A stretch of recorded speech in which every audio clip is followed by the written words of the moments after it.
Salut à tous, j'espère que vous allez bien, c'est Romain et on se retrouve aujourd'hui pour faire un point sur tout ce qui est sorti dans la presse au sujet du PSG ces 48 dernières heures, à commencer par le dossier bouillant du moment qui concerne Lucas Hernandez. Nasser s'est emparé des négociations avec ses homologues bavarois pour faire baisser la note. On rappelle qu'au début il voulait plus de 60 millions d'euros, là RMC nous annonce cet après-midi que c'est plus que 50, évidemment ça laisse optimiste sur la possibilité de voir les négociations aboutir. Les deux parties trouvaient un terrain d'entente, puisque du côté du PSG, on aimerait boucler l'affaire à 35-40 millions d'euros, ce qui serait évidemment un très très bon prix. Je pense qu'aux alentours de 40 plus quelques bonus, c'est tout à fait jouable. Nasser va se refaire la fraise, puisqu'il essuie 2 refus du chinois fauché, propriétaire de l'Inter Milan avec Milan Skriniar. L'été dernier, c'est une piste que Luis Campos et Apero Henrique mènent tout l'été, mais le dernier jour, 31 août, c'est Nasser qui la reprend et qui fait la dernière et ultime offre refusée. Je crois que c'est pareil cet hiver, même si j'en suis pas certain. Dans tous les cas, son implication en septembre dernier, ça, 100% sûr. Fabrizio Romano, pareil, a dit qu'on est proche d'un accord entre les deux clubs. Le joueur et le PSG sont d'accord depuis le début. Il n'y a plus rien à négocier sur les termes de son contrat qui devrait être très juteux. Alors, c'est quelqu'un qui se blesse beaucoup, qui est dans la force de l'âge aussi, 27 ans évidemment. En plus, ces 27 ans, il vient de les fêter en février. Du coup, comme c'est un transfert à 40 millions et pas à 80, je me demande si on va lui donner 50 contrats. Peut-être qu'on peut faire une encore meilleure affaire en lui proposant seulement 4 ans plutôt que 5. On sait très bien qu'avec des joueurs blessés comme ça, c'est toujours mieux de s'engager le moins longtemps possible. Voilà, si on fait 4 ans de contrat, je serai encore plus content. Ce sera encore une meilleure affaire et je pense que c'est possible parce que l'indemnité du coup semble pas très très élevée. On sait tous que pour l'amortissement, à partir de 60 millions d'euros, les contrats c'est 5 ans, tout simplement. Maintenant, si tu réussis à faire 40, 10 millions par an d'amortissement sur 4 ans, on prend, on prend. Et puis après, tu pourras renégocier une prolongation ou je ne sais quoi par la suite. Parce qu'en plus, le salaire, ça va être un salaire de porc, même s'il en a déjà un beau au Bayern Munich. Voilà. Bon bref, j'aimerais revenir sur ce qui est sorti par rapport au Cup. Alors pas le Cup en lui-même, mais Romain Mabille, donc qui est un petit peu le chef de la troupe, sans les représenter tous, parce que c'est vrai que c'est compliqué. C'est quelqu'un qui à chaque fois qu'il parle est associé au club dans son entièreté. Sauf que voilà, c'est un groupe comme tous les autres, où il y a des minorités, où il y a des gros cons, voilà, des avis qui ne reflètent pas forcément la majorité du groupe, et clairement, je suis pas d'accord avec ce qu'il a mis dans sa story concernant Lucas Hernandez, vous l'avez tous vu, bienvenue le Marseillais, on va te faire comprendre. Bref, en gros, je pense qu'il va y avoir banderole ou sifflet dès les débuts de Lucas Hernandez. À moins qu'il se rétracte, vu le tollé que ça a provoqué sur les réseaux sociaux, son espèce de story. D'ailleurs, je crois que c'est allé beaucoup trop loin, parce qu'il a dû se mettre en privé sur Insta. Je crois qu'il y a des images de son fils qui ont fuité, et il y a même des gens qui ont vu leur adresse leakée. Voilà. Ça, c'est des deux côtés en fait.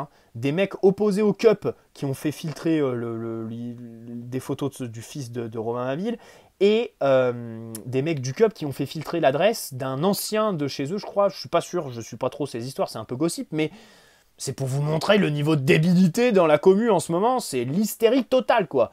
Mais ça touche toujours au PSG, cette espèce d'hystérie qui fait que tu prends aucun recul, t'as pas un regard froid sur l'actualité. Et dans cette vidéo, il y a 2 points dans lesquels on va en avoir un. Bon bref, donc ça lui reproche d'être Marseillais. Pas de problème, ça peut s'entendre, puisque c'est vrai qu'il nous a charriés, qu'il a fait part de son attachement à Marseille à de nombreuses reprises. Ça, on peut évidemment pas le nier. Mais, de l'autre côté, premièrement, c'est le genre de joueur qu'ils adorent le Cup. C'est quelqu'un qui sur le terrain est très combatif, va toujours aller au duel, et à n'en pas douter, si le mec fait 4 mois complets sur le terrain sans être blessé, ce sera un des chouchous du Cup, tout simplement. Parce que voilà, c'est les joueurs qu'ils adorent. Ensuite, hors terrain, il fera ce qu'il a fait contre nous, mais avec nous cette fois. Et bien sûr que le Cup est friand de tout ça. Les joueurs live Instagram, les joueurs applaudissements à la fin du match, les joueurs de groupe un petit peu grinta, tequila aussi quand tu remportes des trophées comme Lucas Hernandez. Ils adorent ça les mecs en fait. Voilà, tout simplement. Voilà, c'est évident. Et puis en plus, au-delà de ça, j'ai l'impression qu'on n'a pas recruté un Marseillais, mais plutôt l'idiot du village, quoi. Ça me paraît être un bel abruti. Enfin, pas dans le sens péjoratif, je l'insulte pas, mais ce que je veux dire, c'est que dans notre bande de potes, on a toujours ce mec qui est un peu fou. Et je pense que, voilà, on a plein d'exemples sur Lucas Hernandez. En 2020, quand il remporte la Ligue des Champions contre nous, il met le trophée dans sa tête, là, il y a les photos, c'est assez marrant. Et puis surtout 2018, quoi, quand il chambre les Belges sur le perron de l'Elysée, quand il fait un câlin à un arbre dans leur hôtel en Russie avec Thomas Lemar, et que tu le vois courir derrière complètement déchiré. Bon, tu te dis que c'est pas le couteau le plus aiguisé du tiroir, c'est pas le pingouin qui glisse le plus loin, quoi. C'est pour ça que, de l'autre côté, je lui en veux pas à Lucas Hernandez, parce que je sais très bien qu'il a quitté Marseille à 5 ans, voilà. En plus, il n'a pas vraiment d'attache là-bas, puisqu'il y est allé pour la carrière de son père qui a été transféré là-bas. On rappelle que c'était un footballeur pro, qui a disparu d'ailleurs pendant leur enfance. Qui a été retrouvé par une enquête journalistique juste avant la Coupe du Monde, là, cette année. C'était assez malsain de la part des journaux de faire ça juste avant le coup d'envoi pour les deux frères Hernandez, quoi. Enfin, savoir où se trouve leur père et tout ça, alors qu'ils sont censés se concentrer sur un tournoi. J'ai trouvé ça assez malsain de la part des journaux. Bref, donc bon, voilà, je pense qu'on a plutôt recruté l'abruti du village plutôt qu'un vrai Marseillais qui a le club dans le sang, puisqu'il n'a jamais porté le maillot marseillais. Et puis en plus, voilà, lui-même le disait, avant de signer en équipe de France, avant de choisir l'équipe de France, je me sens plus espagnol que français. Bon, on n'en a pas fait tout un tollé avec l'équipe de France. Voilà, il a dit ça, ensuite il a remporté la Coupe du Monde. C'est pas pour autant que la France l'a adoré quand il a chambré les Belges sur le perron de l'Elysée. Voilà, c'est l'exemple parfait, voilà, de ce qui va se passer avec le collectif Ultra Paris. On va remporter un trophée, il va chambrer machin chouette, et ils seront contents de l'avoir parce que c'est le genre de joueur qu'ils adorent. On rappelle qu'au Cup, vous ne pourrez pas m'enlever qu'ils réfléchissent avec leur cœur plutôt que leur cerveau. Mais c'est le principe de tous les ultras dans tous les clubs en réalité. C'est des mecs qui sont là pour animer leur tribune. Le terrain, c'est pas trop une vérité qui les intéresse. Et puis bien sûr, si on veut aussi aller à l'essentiel et parler en fait, pourquoi ils n'ont pas sifflé Galtier et Mukiele l'année dernière. Voilà. Bref, et puis surtout, Lucas, tu peux le siffler, tu peux faire des banderoles, tu peux te plaindre de son recrutement pour les blessures, mais aussi et surtout parce que c'est quelqu'un quand même qui a été condamné par la justice pour violence sur sa femme. Alors c'était des violences réciproques. L'affaire remonte à 2017. Ils se seraient tapés tous les deux sur la voie publique. Voilà. Et ils ont tous les deux été punis par la justice à des travaux d'intérêt généraux et à une interdiction de se voir. Problème, 4 mois après, ils ont été chopés à l'aéroport de Madrid. Ils revenaient de Miami, lune de miel. Alors depuis, visiblement, ils ont eu, je crois qu'ils ont eu des gamins et tout ça. Enfin, ils ont eu une vie commune très très longue. Et je me demande s'ils ne se sont pas quittés là au printemps.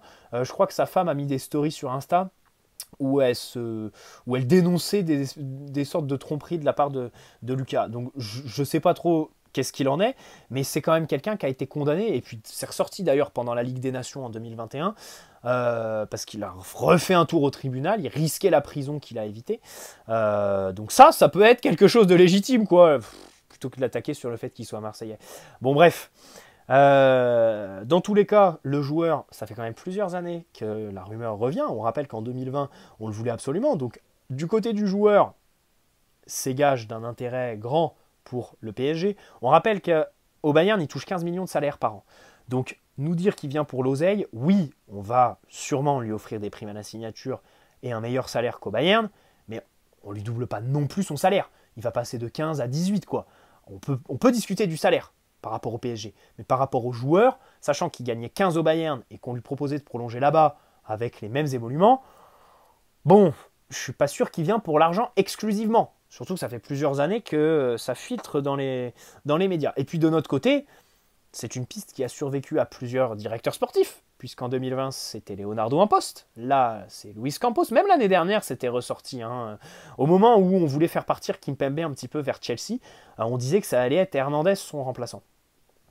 Alors peut-être que c'est une piste de Nasser du coup, voilà, peut-être que c'est un joueur très apprécié du président et pas des directeurs sportifs. Bon bref, dans tous les cas, je suis très content pour le profil tactique et aussi la concurrence. Voilà, avec Marquinhos qui va pouvoir se bouger, Kimpembe qui lorsqu'il va revenir ne va pas être dans le confort dans lequel il était avant toutes ses blessures. Kimpembe, que faire avec lui? En fait, ce qui me gêne, c'est ça. C'est qu'en fait, Kimpembe s'est blessé au talon d'Achille. Il faut savoir que c'est une blessure qui est plus grave que les croisés de Lucas Hernandez. Et surtout, il va revenir à 8 mois de la fin de son contrat. Donc, va se poser la question de sa prolongation. Sachant que Marquinhos a prolongé avec revalorisation salariale à hauteur de 15-18 millions, que Lucas Hernandez signe dans ces eaux-là, et que Skriniar, lui, va prendre 11 millions. Kimpembe tourne à 7. Il va vouloir son augmentation. De l'autre côté, on parle d'un joueur. Certes, c'est un Titi qui renvoie une belle image auprès des jeunes, auprès des supporters et tout ça. Ça, je suis très d'accord là-dessus et je suis pour le prolonger sans augmentation salariale. Parce qu'on parle aussi de l'autre côté d'un joueur qui est quand même blessé depuis plus d'1 an. Enfin, quand il reviendra de blessure, ça fera plus d'1 an qu'il est blessé, qu'il a enchaîné plusieurs blessures. Parce que la blessure de février au Classico, c'est pas la même que celle sur le tacle un petit peu idiot contre Brest en début de saison au mois de septembre. Voilà. Comme c'est pas la même juste avant la Coupe du Monde, contre Troyes lorsqu'il revient. Parce que je crois qu'il se pète à l'entraînement sur un coup. Bon bref, dans tous les cas, c'est compliqué. Et il y aura de la concurrence. Ça, évidemment, je suis très content pour le PSG qui en manque cruellement ces dernières années.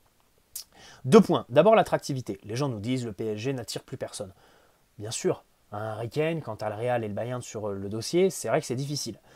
Maintenant, tu signes quand même Lucas Hernandez qui avait une offre de prolongation au Bayern. C'est pas ridicule. En matière d'attractivité, Luis Enrique, je suis désolé, en matière de CV, c'est de loin le meilleur entraîneur qui était disponible sur le marché. Alors, ne sortez pas Zidane, on sait très bien que lui, il veut pas. Mais voilà, Luis Enrique, Lucas Hernandez, c'est quand même pas mal. Sur Ugarte, tu grilles la priorité à Chelsea. Pardonnez-moi, j'aimerais juste nuancer en fait cette musique qui court et qui nous dit attractivité, machin chouette, parce que le club tombe là-dedans. Les gens disent le PSG n'est plus attractif, machin chouette, et le club tombe dans des discours populistes. Je vous explique. Surpayer les joueurs, mais t'as toujours eu ce défaut d'attractivité. Il a toujours existé. Thiago Silva, quand il vient, c'est avec lui l'histoire des protèges tibia, je crois. Zlatan, il vient à contre-cœur. Les mecs comme Cavani, Di Maria, tu les surpayes complètement pour qu'ils viennent. Parce que t'auras toujours la Ligue 1 comme un boulet au pied. Et t'es obligé de surpayer. C'est pour ça que quand j'entends le club faire fuiter dans les médias, on va arrêter de surpayer, c'est la fin du bling-bling, ça me fait un petit peu peur en fait. Parce que oui, surpayer des Marco Asensio pour que le Real se positionne sur Arda Güler, le crack turc, là ça me gêne. Mais par contre, ne pas surpayer, allez, j'irais même jusqu'à dire un Bernardo Silva, un Barella, Tonali, ne pas leur doubler leur salaire, bah là à un moment donné, faut pas s'étonner de se retrouver avec Lara Fabian et Crème Solaire, hein. C'est clair et net. Voilà. Donc pour moi, il faut pas. Voilà, hystérie du contexte parisien. J'aimerais juste parler un petit peu de cette attractivité. Ça nous a toujours collé. Alors oui, bien sûr, on a un défaut de crédibilité ces derniers temps parce qu'on fait n'importe quoi avec Mbappé. Je ne dis pas que le PSG est ultra attractif. Loin de là. Je dis juste que c'est quelque chose qui a toujours existé. N'allez pas nous dire Big 2023 nous inventer le fait qu'on joue en Ligue 1. Tout le monde le sait. Et depuis le début, on a été obligé de surpayer. Donc que le club ne tombe pas dans ces discours populistes et qu'il continue à rincer les bons joueurs qui en valent la peine. Pas les mecs qui valent rien et qui seront invendables dans 2 ans, au loft. Bref. C'est comme la recette pour gagner la Ligue des Champions. Les gens qui nous disent, ouais, machin, faut tel truc. Non. Il n'y a pas de mode d'emploi pour gagner la Ligue des Champions. L'année dernière, c'est le Real d'Ancelotti qui sort d'une pige à Everton et qui met en place un jeu de transition. Là, cette année, c'est le Manchester City de Pep Guardiola qui est en place depuis 8 ans, qui a eu toute la patience du monde parce qu'éliminé contre Lyon par exemple, et qui met en place un jeu de possession aux antipodes de celui du Real. 2021, quand Tourelle prend sa Ligue des Champions, avec Timo Werner en numéro 9, tu me pardonneras, c'est pas le numéro 9 ultra classique là que tout le monde veut au PSG, pour gagner la Ligue des Champions soi-disant. La plupart des entraîneurs, ils remportent la Ligue des Champions sur leur première saison dans leur club. Enrique au Barça 2015, il est là depuis 10 mois. Chelsea 2012, depuis 3 mois. Et ils ont changé d'entraîneur entre 2 rounds de 8e de finale de Ligue des Champions. Donc voilà. Les gens qui veulent nous faire croire que la Ligue des Champions c'est terminé, machin chouette, oui, il faut arrêter de dire qu'on veut la gagner. Voilà, il faut arrêter d'avoir cette ambition pour retirer la pression aux joueurs, aux supporters, dans l'espace médiatique, parce que c'est ridicule. Mais les gars, l'année prochaine, le PSG, sur un malentendu, peut se retrouver en finale de Ligue des Champions. Si l'Inter était en finale de Ligue des Champions avec Acerbi dans leur 11 il y a 15 jours, le PSG peut s'y retrouver l'année prochaine sans problème, les gars. Détendez-vous, détendez-vous. Stop hystérie. Bref, finissons avec Neymar. Parce qu'ils en ont un peu parlé dans l'équipe. Voilà, ils nous ont dit que avec la situation de Mbappé, en plus du départ de Messi, du côté du Qatar, on aimerait ne pas disloquer toute la MNM d'un seul coup. Donc, Neymar n'est plus autant sur le départ qu'il y a quelque temps. Surtout que le joueur se sent bien à Paris, il va avoir sa fille avec Bruna qui l'a trompé, et il ne veut pas partir. Écoutez, déjà je veux bien comprendre les Qataris, parce que la fin du bling-bling, ok, mais pas trop non plus, quoi. Faut quand même garder des joueurs un peu bankable pour vendre les maillots et faire venir des gens au Parc des Princes. Tout simplement. D'ailleurs, le Stade de France, là, avec le départ de Messi, je suis curieux de savoir si on le remplit tous les week-ends avec ses 80 000 places à Saint-Denis. Sans Messi, sans Mbappé, je ne sais pas si on les remplit, honnêtement. Et le trophée des champions, la Thaïlande qui se retire comme ça du jour au lendemain sans réelle explication, je trouve ça bizarre. Surtout qu'en plus, c'est le Qatar qui joue la caution. J'ai l'impression qu'il y a eu des petites négociations. La Thaïlande qui a dit non, non, non, dans le contrat, il y avait marqué Pionel Pepsi. Là, il n'y est plus, on ne veut plus. Et donc, le Qatar a dit à la Ligue, on va amortir tout ça, on vous prend dans nos stades de la Coupe du Monde en janvier le truc, on va prendre les faux supporters pakistanais, il y aura la superbe ambiance, tout nickel. Les joueurs vont faire leur pige au soleil au Nouvel An. Parfait, il fait beau temps là-bas, il n'y aura pas besoin de la clim, il fera 25 degrés sans que ce soit étouffant, nickel. Je me dis, est-ce qu'ils se sont pas retirés parce que justement Messi est parti? Comme tous les sponsors qui vont partir du PSG ou qui vont renégocier à la baisse les contrats parce que Messi n'est plus là. C'est une réalité qu'il va aussi falloir accepter, tout simplement. Et puis pour revenir sur la Thaïlande, j'aimerais juste faire un parallèle avec la tournée au Japon, parce que c'est là-bas qu'on va la faire cet été. Je ne comprends pas. Ces pays-là, il faut les faire. Alors la Thaïlande, on sait tous, janvier-février, et le Japon, en juillet-août, c'est un peu la saison des pluies. L'humidité, elle est palpable. Et d'ailleurs, l'année dernière, les joueurs se sentaient pas bien là-bas, parce qu'ils sortaient pas trop de l'hôtel, et parce que les entraînements étaient étouffants. Qu'est-ce que c'est que cette idée? Tu peux aller aux États-Unis où il fait super bon sur la côte ouest par exemple, sans aller à Las Vegas où il fait 45 degrés, tu vas à Los Angeles par exemple. Mais là, le Japon, franchement, je ne comprends pas. Alors oui, vous me direz, c'est le marché asiatique et tout ça, mais l'organisme des joueurs, bordel. Et ça, c'est un truc en plus de tous les matchs qui sont joués, la surconsommation, l'overdose de foot qu'on est en train de se manger, nous, comme les organismes des joueurs qui ne suivent plus avec toutes les blessures et tout ça, l'hygiène de vie absolument incroyable qu'il faut maintenant pour percer au plus haut niveau et rester sur la durée. Bon bref, c'est un petit peu compliqué. Bon, Neymar, en parlant d'hygiène de vie, bon, bien sûr que la sienne est moyenne, mais, le départ de Messi, peut-être celui d'Mbappé, mais là-dessus, que Mbappé reste ou parte, je m'en fous. Je demande quand même à voir Neymar après l'opération, avec un vrai numéro 9, un ailier droit aussi, pour les changements de rythme et tout ça. Et Mbappé. Mbappé, dans le sens où ce que je veux dire, c'est que jusque-là, il avait Messi, Neymar. Avec Mbappé, c'était la bromance. Là, c'est terminé. Je pense que l'histoire du penalty gate en août dernier a laissé beaucoup de traces dans leur relation. Mais Neymar, des relations, on va dire, professionnelles avec des joueurs sur le terrain, je préfère ça plutôt que les relations amicales. Ce que je veux dire, c'est que Messi, par exemple, comme c'est son pote, fin 2021, quand il signe, Neymar met pas un pied devant l'autre sur le terrain parce que, entre autres, il veut absolument faire marquer Messi. Et ça en devient caricatural. Là, si on lui met des joueurs qui ne sont pas forcément ses potes, avec qui il ne fera pas forcément la Java à Bougival, franchement, je demande à voir. Voilà. Où il épure son jeu et tout ça, ce serait pas mal. Un Osimhen, par exemple. Tiens, en parlant d'Osimhen, la Gazzetta dello Sport a sorti Liverpool hier. Intérêt de Liverpool pour Osimhen. C'est difficilement compréhensible, sachant que les investissements, ils les ont fait l'année dernière et cet hiver avec Darwin Núñez, qui est un vrai numéro 9, qu'ils ont mis 80-100 millions, et Gakpo, qui peut jouer à ce poste-là, cet hiver après la Coupe du Monde. Donc pourquoi ils iraient chercher Osimhen ultra surpayé? Surtout qu'en plus Liverpool n'a pas l'habitude de surpayer complètement. Enfin, ils ont fait avec Darwin Núñez l'année dernière, mais ce que je veux dire, c'est que là, ils font McAllister à 45 millions, c'est quand même... Ça, c'est un des coups de l'été.